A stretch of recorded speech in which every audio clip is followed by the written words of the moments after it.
The story of Narciso centers mainly around Setsumi, a 22-year-old woman who has been battling with a serious disease through most of her life, going in and out of the hospital and having to endure various treatments and even surgeries in order to not only keep her alive but try to treat this condition of hers. Despite this, however, at her 22 years of age, she is given the terminal diagnosis, which combined with the fact that due to her condition, she didn't get to enjoy her life as much as I think most other people have. All this combines to give her a pretty depressing outlook on life that kind of defines her character throughout the story.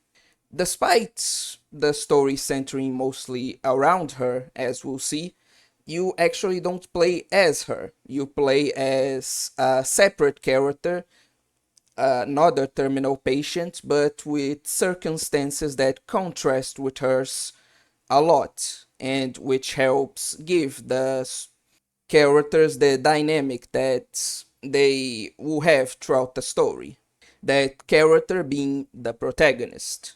The protagonist got to enjoy most of his life relatively healthy up until his 19th birthday, shortly after he finally got his driver's license, when he was diagnosed with either the same or a very similar disease to what Setsumi has.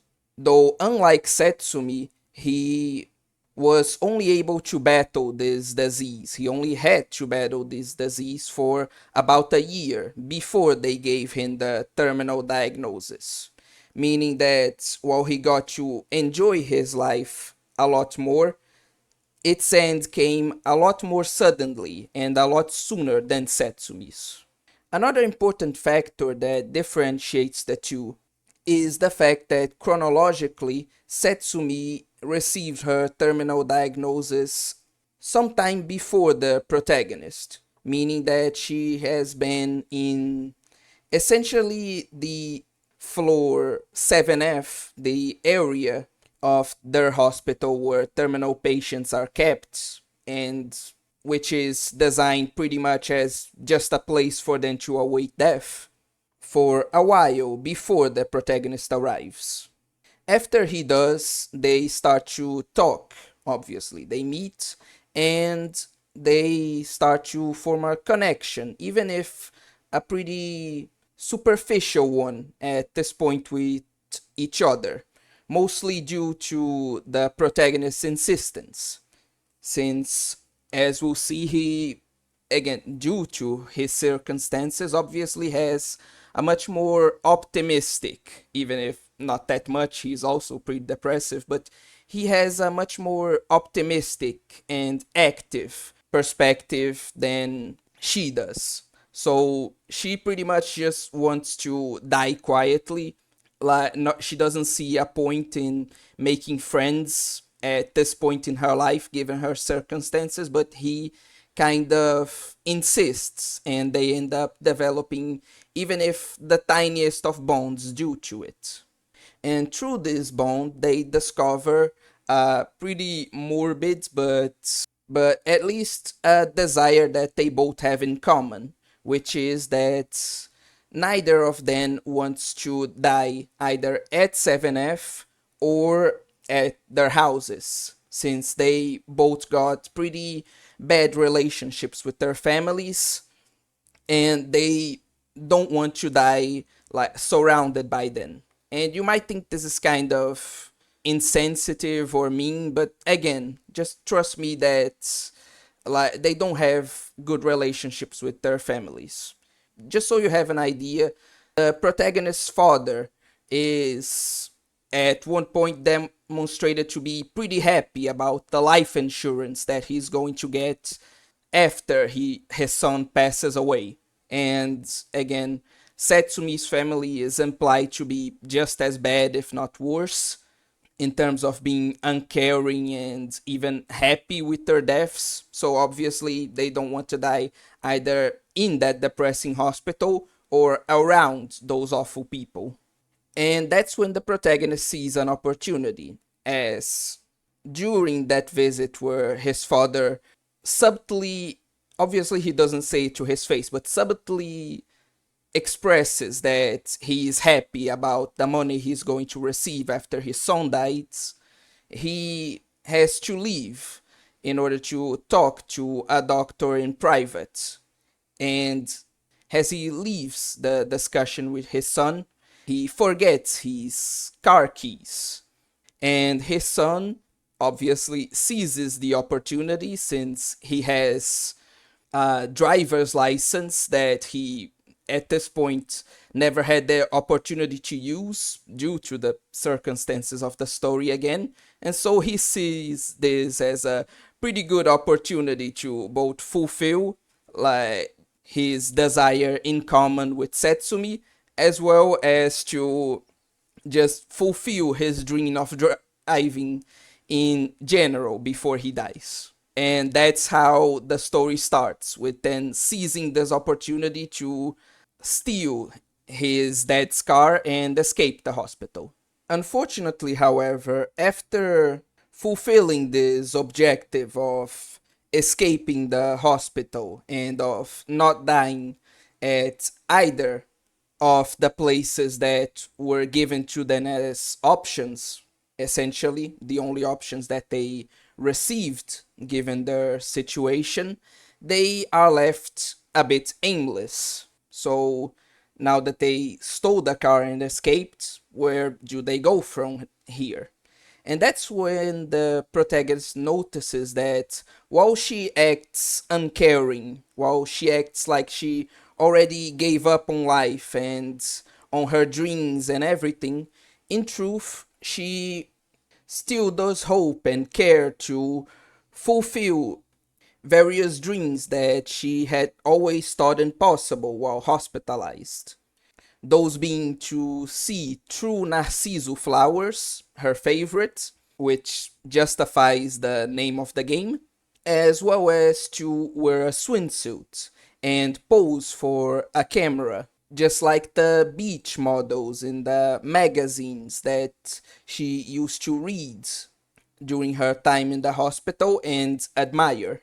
Unfortunately, the only place in which they can fulfill both of these objectives is very, very far away from where they currently are. Almost 1,000 kilometers away, in fact. Meaning that if they want to like fulfill both of Setsumi's dreams before she dies, they will have a pretty long journey ahead of them, and a long journey in which they will be pretty much running against time again, given their condition.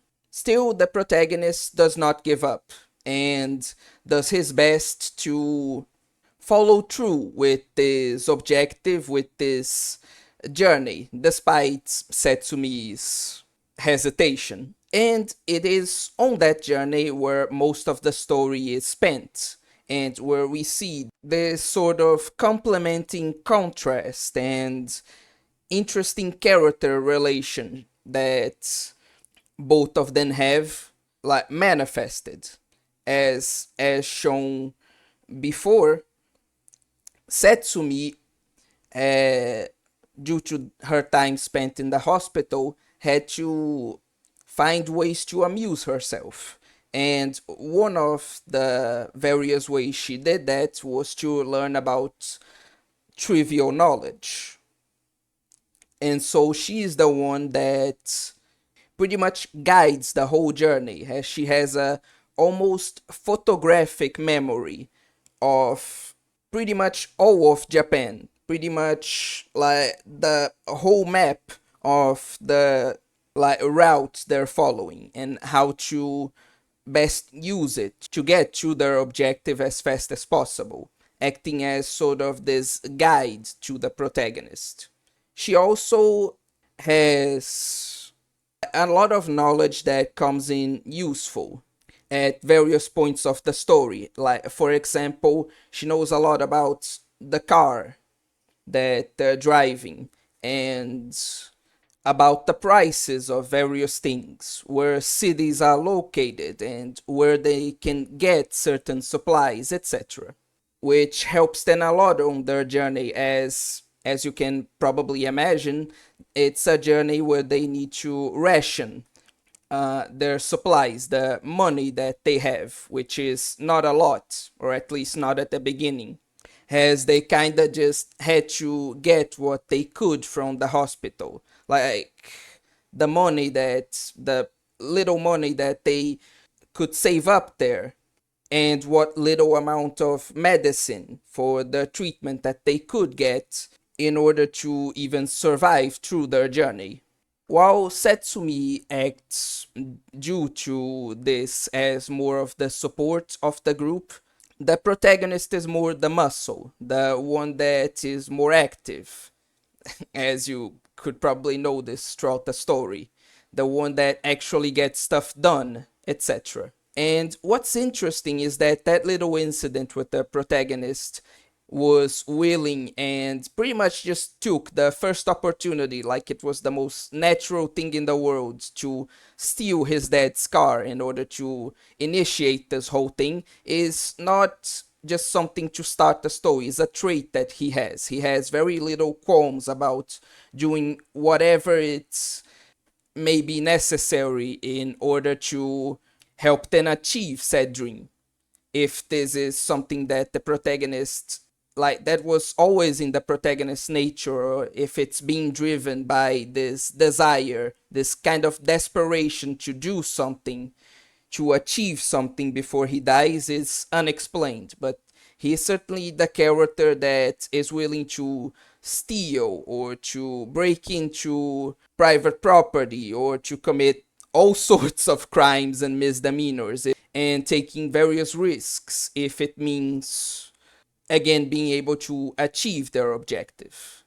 And obviously, those aspects of planning and action are both necessary for a journey like this, and is where the protagonists help each other and both work in their own ways in order to get through this journey of theirs.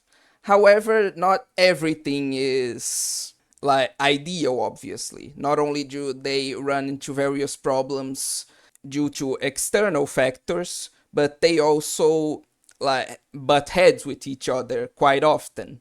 Has While the protagonist is this very brash and like go-getter individual and very extroverted individual, Setsumi is more the reclusive type.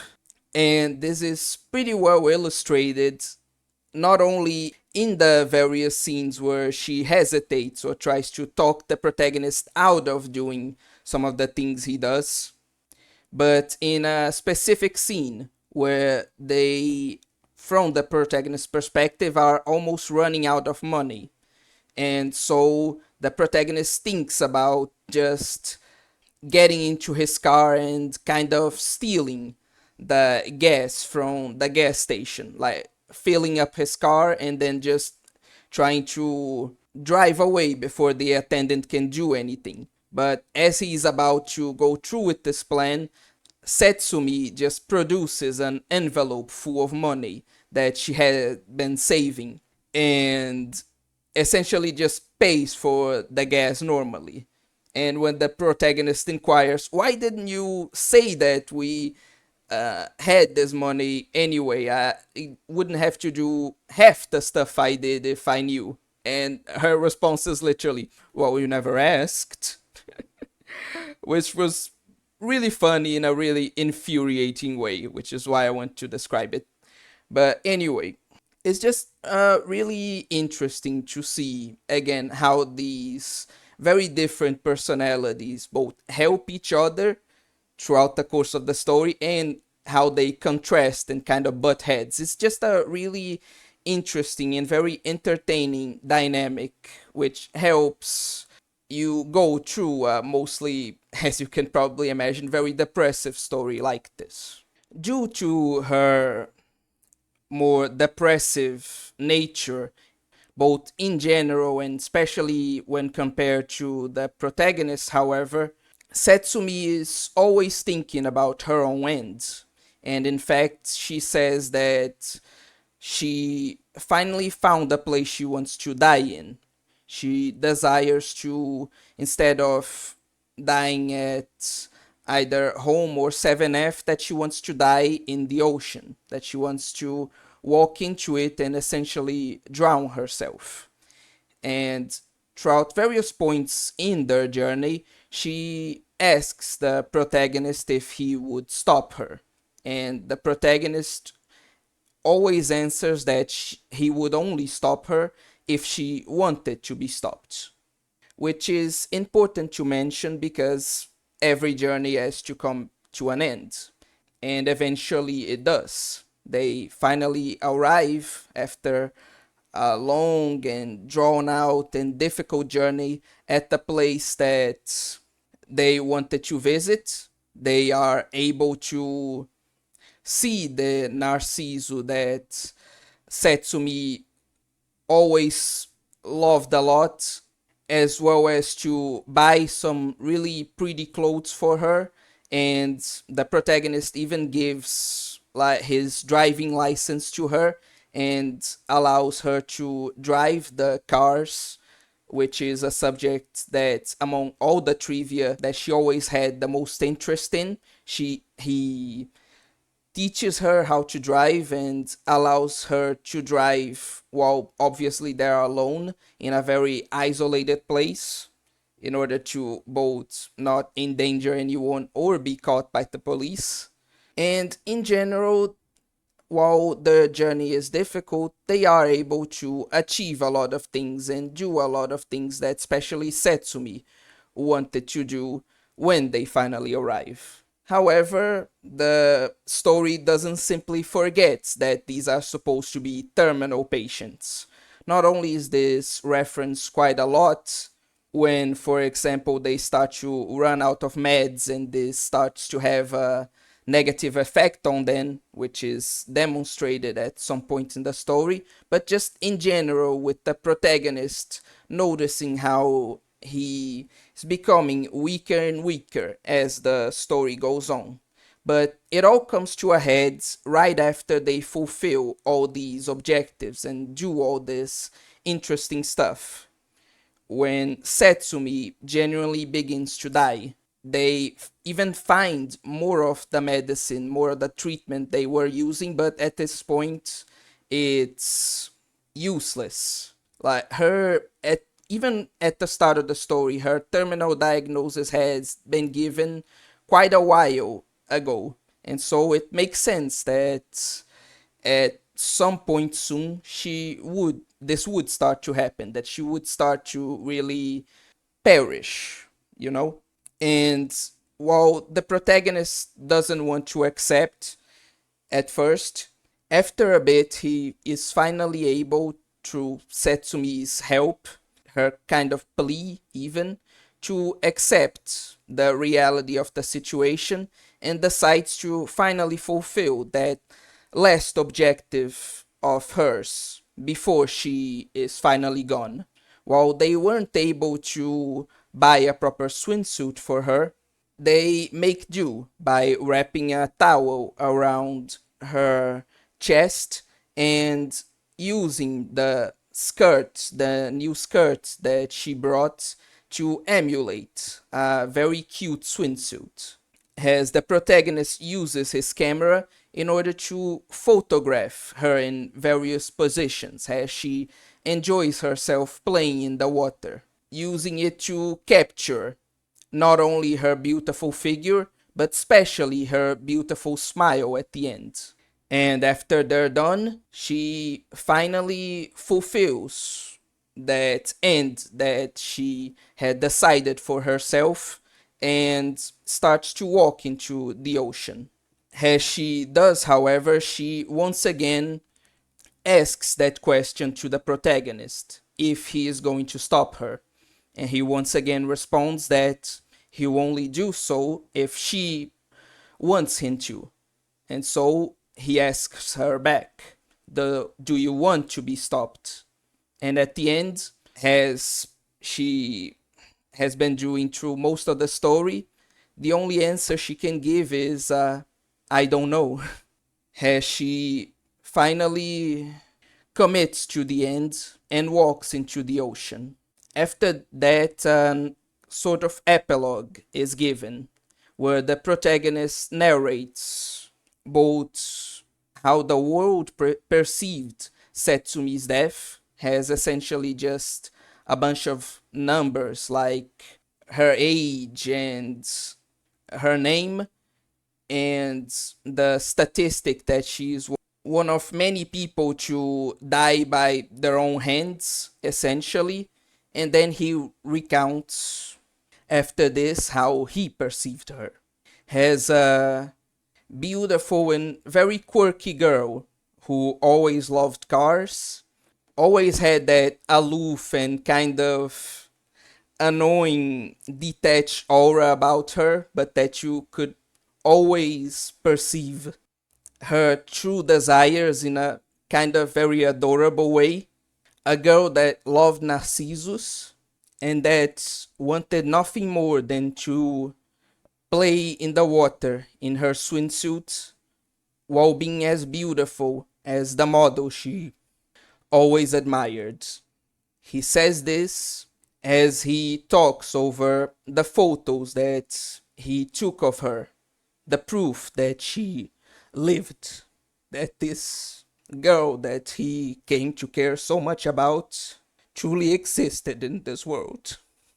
And so the story ends in this obviously very bittersweet but very fitting note, as while it obviously wasn't a super ideal good ending, it was beautiful and meaningful in its own way.